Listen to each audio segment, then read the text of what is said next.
क्या रामायण केवल एक कथा है या इसके भीतर ऐसे रहस्य छिपे हैं जो युगों युगों तक मानवता का मार्गदर्शन करते रहेंगे? यह कथा एक प्राचीन ऋषि की यात्रा का वर्णन करती है जिसे एक रहस्यमय ग्रंथ प्राप्त होता है, एक ऐसा ग्रंथ जिसमें रामायण के अब तक अज्ञात रहस्य समाहित हैं। क्या श्री राम का धरती पर अवतरण केवल रावण के संहार के लिए था या इसके पीछे कोई और दिव्य योजना थी? माता सीता की अग्नि परीक्षा का वास्तविक अर्थ क्या था और हनुमान जी ध्यान में मग्न क्यों रहे? इन सभी प्रश्नों के उत्तर जानने के लिए इस अद्भुत महागाथा को अंत तक देखें, क्योंकि इसमें छिपे हैं वे रहस्य जो आपकी भक्ति और विश्वास को और भी सशक्त बना देंगे। यह रहस्योद्घाटन आपको प्रस्तुत कर रहा है सनातन संस्कृति हिंदी चैनल। एक परिचय और ग्रंथ की प्राप्ति। यह कथा उन दिव्य क्षणों की है जब भगवान श्री राम ने अपने जीवन के महत्वपूर्ण संदेशों को स्पष्ट किया और उस समय की पवित्र घटनाओं के बारे में बताया। इस कथा की शुरुआत होती है जब श्री राम ने दिव्य ग्रंथ की प्राप्ति की। वह ग्रंथ जो न केवल आदर्श जीवन जीने की दिशा दिखाता है बल्कि सत्य, धर्म और न्याय का पालन करने की प्रेरणा भी देता है। श्री राम जो स्वयं सत्य और धर्म के प्रतीक थे ने यह ग्रंथ प्राप्त किया जिसमें ब्रह्मा, विष्णु और महेश के संदेश थे। उस ग्रंथ के माध्यम से यह बताया गया कि रावण जैसे राक्षसों का वध केवल बाहरी युद्ध में नहीं बल्कि अपने अंदर की अज्ञानता और अहंकार को हराकर किया जाता है। इस दौरान श्री राम के साथ उनके परम मित्र हनुमान जी भी थे जिन्होंने उनका हर कदम पर साथ दिया। श्री राम ने इस ग्रंथ को अपने जीवन का हिस्सा बनाया और उसी के अनुसार उन्होंने अपना मार्ग तय किया। इस ग्रंथ में उन महान विचारों का वर्णन था जो हम सभी के जीवन को सकारात्मक दिशा में बदल सकते हैं। इसी पवित्र ग्रंथ के माध्यम से श्री राम ने अपना उद्देश्य स्पष्ट किया: सत्य की स्थापना, धर्म की रक्षा और असत्य का उन्मूलन। इस समय की घटनाओं ने न केवल श्री राम की महानता को दर्शाया बल्कि यह भी बताया कि संसार में कोई भी कार्य बिना धर्म के पालन के सफल नहीं हो सकता। 2 रावण का मोक्ष और श्री राम का उद्देश्य। कथा का अगला महत्वपूर्ण और गहरा अध्याय रावण के वध के बाद की घटनाओं पर आधारित है। रावण, जिसने अपने अहंकार और अत्याचार से समस्त पृथ्वी पर आतंक मचाया था, श्री राम के हाथों मारा गया। लेकिन रावण के वध के बाद एक बहुत ही महत्वपूर्ण घटना घटी जो केवल युद्ध का परिणाम नहीं बल्कि एक आध्यात्मिक गहरी प्रक्रिया थी। रावण की मृत्यु के बाद उसकी आत्मा को मोक्ष प्राप्त हुआ। श्री राम, जो सच्चे धर्म के पालन करता थे, ने रावण को अपने जीवन में सुधारने का हर अवसर दिया था। उन्होंने रावण से कहा था कि उसका अहंकार और दुराचार अंततः उसकी मुक्ति के मार्ग को रोक देंगे। लेकिन जब रावण ने श्री राम के समक्ष आत्मसमर्पण नहीं किया तो अंततः युद्ध हुआ और रावण की मृत्यु हुई। यहाँ एक महत्वपूर्ण पहलू यह है कि श्री राम का उद्देश्य केवल रावण का वध करना नहीं था। उनका उद्देश्य था सत्य की स्थापना और धर्म की रक्षा। रावण के वध ने यह स्पष्ट किया कि बुराई चाहे कितनी भी शक्तिशाली क्यों न हो, अंततः वह सत्य के सामने झुकनी ही पड़ेगी। रावण का विनाश केवल एक बाहरी शत्रु का वध नहीं था, बल्कि वह एक प्रतीक था उस शक्ति का जो सत्य और धर्म की राह में रुकावट डालती है। रावण का वध करने के बाद उसकी आत्मा को मोक्ष प्राप्त हुआ। उसे श्री राम के चरणों में शांति और मुक्ति मिली, क्योंकि श्री राम ने युद्ध में भी उसे एक अंतर्निहित उद्देश्य के साथ मारा था। रावण के साथ ही श्री राम ने यह सिद्ध कर दिया कि उनका युद्ध सिर्फ विनाश के लिए नहीं था, बल्कि वह हर जीव के कल्याण के लिए था। श्री राम के उद्देश्य को समझने के लिए यह बहुत महत्वपूर्ण है कि उन्होंने कभी किसी का वध केवल अपने व्यक्तिगत लाभ के लिए नहीं किया। उनके लिए युद्ध केवल एक माध्यम था सत्य की स्थापना और धर्म की रक्षा के लिए।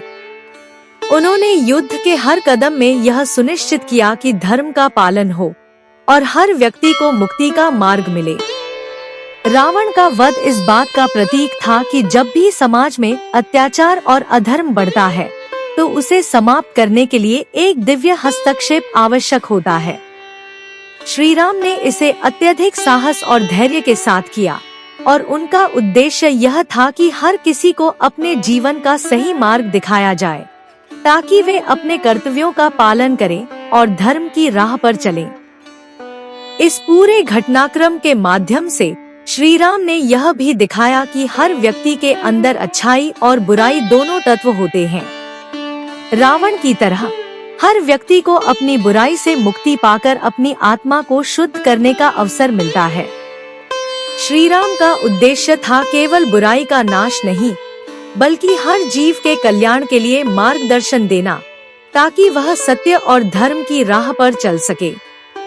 यह एक दिव्य संदेश था। रावण का वध केवल बाहरी दुनिया में आतंक फैलाने वाले राक्षस के खिलाफ नहीं, बल्कि हर उस व्यक्ति के खिलाफ था जो अपने अहंकार और बुराई के कारण स्वयं को और दूसरों को दुख दे रहा था। श्री राम का उद्देश्य था सत्य की रक्षा और हर जीव का कल्याण, और उन्होंने अपने जीवन और कार्यों से यह सिद्ध कर दिया। 3 देवताओं की प्रतिक्रिया और दिव्य संकेत। रावण के वध के बाद देवताओं की प्रतिक्रिया और श्री राम द्वारा किए गए कार्यों का महत्व अत्यधिक गहरा था। जब रावण मारा गया तो देवगण स्वर्ग में उल्लासित हो उठे, क्योंकि उन्होंने जाना कि सत्य की विजय हुई है। रावण, जो दशानन के रूप में एक शक्तिशाली राक्षस था, उसकी मृत्यु से न केवल पृथ्वी पर बल्कि स्वर्ग में भी शांति और संतुलन का आभास हुआ। लेकिन देवताओं के मन में एक और बात थी, क्या श्री राम का यह कार्य केवल पृथ्वी पर ही एक विजय का संकेत था, या इसके पीछे एक और अधिक दिव्य उद्देश्य छुपा हुआ था? देवगण समझ गए थे कि श्री राम का कार्य केवल रावण का वध नहीं था, बल्कि इस कार्य के माध्यम से वह मानवता को सत्य और धर्म की राह दिखा रहे थे। इसलिए स्वर्ग से लेकर पृथ्वी तक हर स्थान पर श्री राम के कार्यों के प्रति श्रद्धा और सम्मान बढ़ने लगा। देवताओं ने श्री राम के कार्यों को न केवल पृथ्वी के लिए बल्कि समस्त ब्रह्मांड के लिए एक दिव्य संकेत माना। इस समय ब्रह्मा, विष्णु और शिव ने श्री राम की महिमा का गान किया और उनके कार्यों को ब्रह्मांड के सर्वोत्तम कार्यों में एक माना। भगवान विष्णु ने श्री राम को धरती पर धर्म की स्थापना करने वाले युग पुरुष के रूप में स्वीकार किया। एक दिव्य संकेत के रूप में भगवान शिव ने रावण की आत्मा को मोक्ष दिया, जिससे यह स्पष्ट हुआ कि रावण की मृत्यु केवल एक बाहरी विजयोत्सव नहीं, बल्कि एक आंतरिक मुक्ति की ओर भी इशारा करती है। देवगण यह समझ चुके थे कि श्री राम केवल एक राजा नहीं, बल्कि एक अवतारी देवता थे, जो संपूर्ण ब्रह्मांड के कल्याण के लिए पृथ्वी पर आए थे। इसके अलावा देवगण ने यह भी महसूस किया कि श्री राम का कार्य हर स्थान पर सत्य और धर्म के महत्व को पुनः स्थापित करने का था। रावण के वध के बाद जो भी घटनाएं घटीं, वे सभी इस दिशा में एक कदम आगे बढ़ने का संकेत थीं। इस परिप्रेक्ष्य में देवताओं ने श्री राम के कार्यों को न केवल एक युद्ध की जीत, बल्कि एक दिव्य संकेत माना कि जब भी संसार में अधर्म बढ़ेगा, तब कोई न कोई भगवान धर्म की स्थापना के लिए आकर सत्य का पालन करेंगे। श्री राम ने यह सिद्ध किया कि धर्म की स्थापना केवल बाहरी संघर्ष से नहीं, बल्कि आंतरिक शुद्धता और सत्य की राह पर चलकर की जाती है। 4. अग्नि परीक्षा का रहस्य। अब हम एक बहुत ही महत्वपूर्ण और रहस्यमय क्षण की ओर बढ़ते हैं, अग्नि परीक्षा। जब रावण का वध हो गया और श्री राम ने सीता माता को राक्षसों के बंदीगृह से मुक्त किया, तब उनके मन में एक सवाल उठने लगा। लोग सीता माता की पवित्रता को लेकर शंकाएं व्यक्त करने लगे थे, क्योंकि रावण ने उन्हें बंदी बना लिया था। समाज के कुछ हिस्सों में यह सवाल उठने लगा कि क्या सीता माता का कैद में रहना उनके पवित्रता पर कोई आघात नहीं था? श्री राम ने समाज की भावना को समझते हुए और धर्म की रक्षा के उद्देश्य से एक कठोर निर्णय लिया, अग्नि परीक्षा। श्री राम ने सीता माता को अग्नि के सामने खड़ा कर दिया। यह परीक्षण यह सिद्ध करने के लिए था कि सीता माता पूरी तरह से शुद्ध और पवित्र हैं। लेकिन यह निर्णय केवल एक व्यक्तिगत परीक्षा का नहीं था, बल्कि यह उस समय के समाज की आवश्यकताओं और धार्मिक विश्वासों के प्रति श्री राम का समर्पण था। जब सीता माता ने अग्नि में प्रवेश किया तो यह एक अनोखी घटना थी। अग्नि ने सीता माता को पूरी तरह से स्वीकार किया और उन्हें बिना किसी क्षति के सुरक्षित बाहर निकाल लिया। यह प्रमाण था कि सीता माता पूरी तरह से पवित्र और निष्कलंक हैं। अग्नि में प्रवेश करने के बाद जब सीता माता बाहर निकली तो उन्होंने भगवान श्री राम के सामने अपना संकल्प प्रस्तुत किया, मैं सच्ची और पवित्र हूँ और अग्नि ने मुझे इस सत्य का प्रमाण दिया। इस घटना ने केवल सीता माता की पवित्रता को सिद्ध नहीं किया, बल्कि यह एक गहरे आध्यात्मिक संदेश को भी प्रकट किया। अग्नि, जो एक शुद्धता का प्रतीक मानी जाती है, ने यह साबित किया कि जो सत्य और धर्म के मार्ग पर चलता है वह कभी भी अपवित्र नहीं हो सकता। सीता माता का अग्नि परीक्षा में सफल होना यह दिखाता है कि ईश्वर अपनी सत्यता और शुद्धता को कभी भी खतरे में नहीं आने देते। हालांकि यह दृश्य कुछ लोगों के लिए एक कड़ा निर्णय हो सकता है, लेकिन श्री राम के दृष्टिकोण से यह समाज के धर्म और न्याय की रक्षा करने के लिए आवश्यक था। यह परीक्षा किसी व्यक्तिगत विवाद के लिए नहीं थी, बल्कि यह एक सामाजिक और आध्यात्मिक उद्देश्य की पूर्ति के लिए थी। श्री राम का यह निर्णय और सीता माता का अग्नि परीक्षा में सफल होना यह सिद्ध करता है कि भगवान अपने भक्तों के लिए हर प्रकार से सुरक्षा और आशीर्वाद प्रदान करते हैं जब वे सत्य और धर्म के मार्ग पर चलते हैं। इस घटना ने यह भी प्रकट किया कि जो सत्य के मार्ग पर चलता है वह हर परिस्थिति में पवित्र और सुरक्षित रहता है। 5. रामराज्य की स्थापना और हनुमान जी का ध्यान। रामराज्य की स्थापना केवल एक राजकीय व्यवस्था का नाम नहीं थी, बल्कि यह एक आदर्श और सिद्धांत था जो प्रजा की भलाई और धर्म की विजय का प्रतीक था।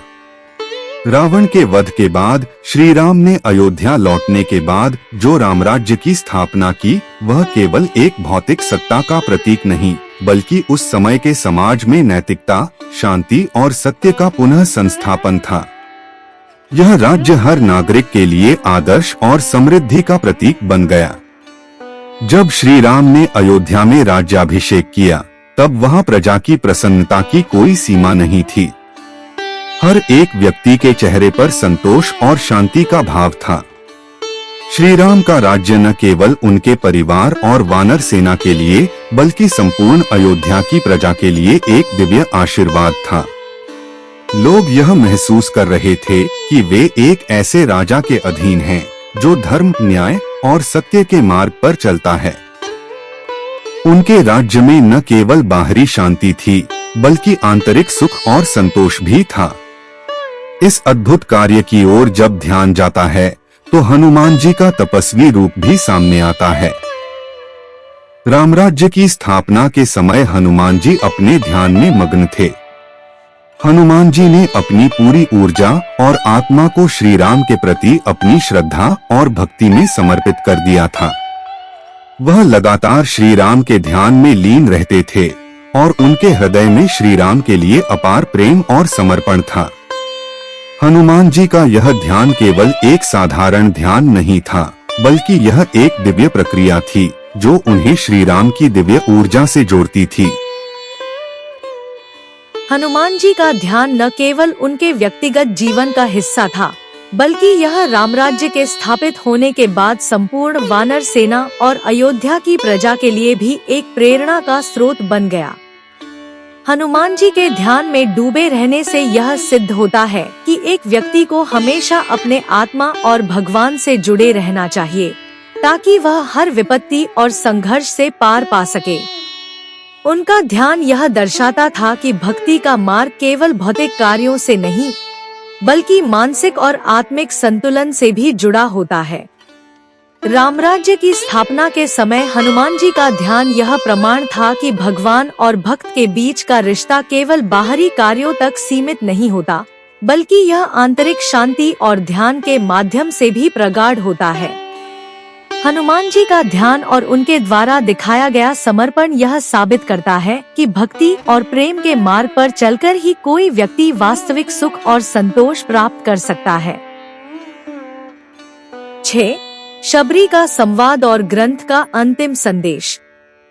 अब हम आते हैं एक अन्य महत्वपूर्ण और दिल छूने वाली घटना पर, शबरी का संवाद और ग्रंथ का अंतिम संदेश।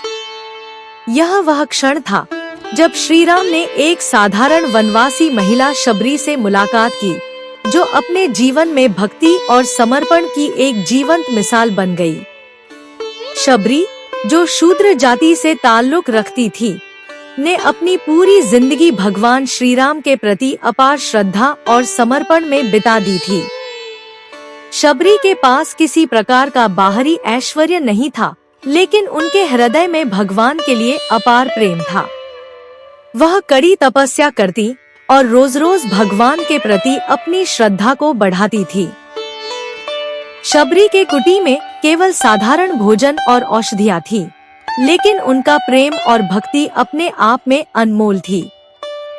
जब श्री राम शबरी के आश्रम में पहुँचे, तो उन्होंने शबरी का स्वागत किया। शबरी ने उन्हें जंगली बेरों का स्वाद चखाने के लिए दिए, जिन्हें उसने पहले खुद चख लिया था, ताकि भगवान को कोई भी अशुद्ध चीज न मिले। यह घटना श्री राम की भक्ति के प्रति गहरी श्रद्धा को प्रकट करती है। श्री राम ने उन बेरों को बिना किसी संकोच के खाया, यह दिखाते हुए कि भक्ति की वास्तविकता बाहरी रूपों में नहीं, बल्कि हृदय की पवित्रता में है। शबरी की भक्ति और उसके प्रति श्री राम का प्रेम यह संदेश देता है कि भगवान केवल बाहरी आडंबरों और उच्च नीच की परिभाषाओं को नहीं मानते। वह उस हृदय को देखते हैं जो उनके प्रति सच्चे प्रेम से भरा हो। शबरी का जीवन हमें यह सिखाता है कि भक्ति का मार्ग कोई विशेष वर्ग, जाति या स्थिति का मोहताज नहीं है, बल्कि यह एक ऐसा रास्ता है जो हर किसी को अपने सच्चे आत्म के साथ जोड़ता है। शबरी और श्री राम के इस संवाद में एक गहरी शांति और सत्य का संदेश छिपा हुआ है, जो आज भी हमारे जीवन में प्रासंगिक है। यह सिद्ध करता है कि केवल ईश्वर के प्रति सच्चा प्रेम और समर्पण ही सबसे बड़ी पूजा है और किसी भी सामाजिक भेदभाव से ऊपर है। 7. निष्कर्ष और समापन। कहानी के इस अंतिम भाग में हम रामायण के संदेश और उसके गहरे अर्थ को समझने का प्रयास करेंगे। श्री राम का जीवन और उनके कार्य न केवल एक ऐतिहासिक घटना थे, बल्कि एक अमूल्य धरोहर हैं, जो आज भी हमारे जीवन में प्रासंगिक हैं। उनकी यात्रा एक आदर्श और प्रेरणा का स्रोत है, जो हमें सत्य, धर्म और न्याय की राह पर चलने की प्रेरणा देती है। श्री राम का जीवन एक आदर्श मानवता का प्रतीक था, जिसमें हर व्यक्ति को अपने कर्तव्यों का पालन करना चाहिए, चाहे वह राजा हो या साधारण व्यक्ति। उनका धर्म की रक्षा करना, सत्य के मार्ग पर चलना और दूसरों की भलाई के लिए हर कठिनाई का सामना करना, यह सभी गुण हमें उनके जीवन से सीखने को मिलते हैं। श्री राम ने यह सिद्ध किया कि जीवन के प्रत्येक क्षेत्र में धर्म और सत्य को प्राथमिकता देना चाहिए और चाहे जैसे भी हालात हों, हमें अपने कर्तव्यों का पालन करते रहना चाहिए। रामराज्य, जिसे उन्होंने स्थापित किया, वह केवल एक राजनैतिक व्यवस्था नहीं था, बल्कि यह सामाजिक न्याय, सामूहिक भलाई और सामंजस्य का प्रतीक था। उनके राज्य में न केवल प्रजा खुश थी, बल्कि प्रत्येक व्यक्ति को अपनी जिम्मेदारी का एहसास था और सब एक दूसरे के लिए जीते थे। यह सिद्ध करता है कि किसी भी समाज को वास्तव में प्रगति तभी मिलती है जब उसमें धर्म, न्याय और प्रेम का पालन किया जाता है। श्री राम की यात्रा ने हमें यह भी सिखाया कि ईश्वर के मार्ग पर चलने के लिए हमें कभी भी अपनी आस्थाएं और विश्वास नहीं छोड़ने चाहिए। जैसे शबरी, हनुमान जी और विभीषण ने सत्य और भक्ति के रास्ते पर चलकर जीवन को सार्थक बनाया, वैसे ही हम भी अपने जीवन में श्री राम के आदर्शों का पालन करके न केवल अपने जीवन को सार्थक बना सकते हैं, बल्कि समाज में भी शांति और समृद्धि स्थापित कर सकते हैं। निष्कर्ष रूप में श्री राम की कथा सिर्फ एक महाकाव्य नहीं है, बल्कि यह हमारे जीवन के लिए एक गहरे मार्गदर्शक का कार्य करती है। यह हमें अपने अंदर की अच्छाई और सच्चाई को पहचानने और उसे अपने जीवन में उतारने का संदेश देती है।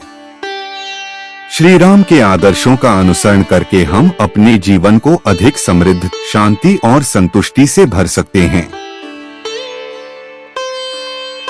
रामायण केवल एक पवित्र ग्रंथ नहीं, बल्कि एक जीवंत सत्य है जो हमें धर्म, भक्ति और आत्मज्ञान का मार्ग दिखाता है।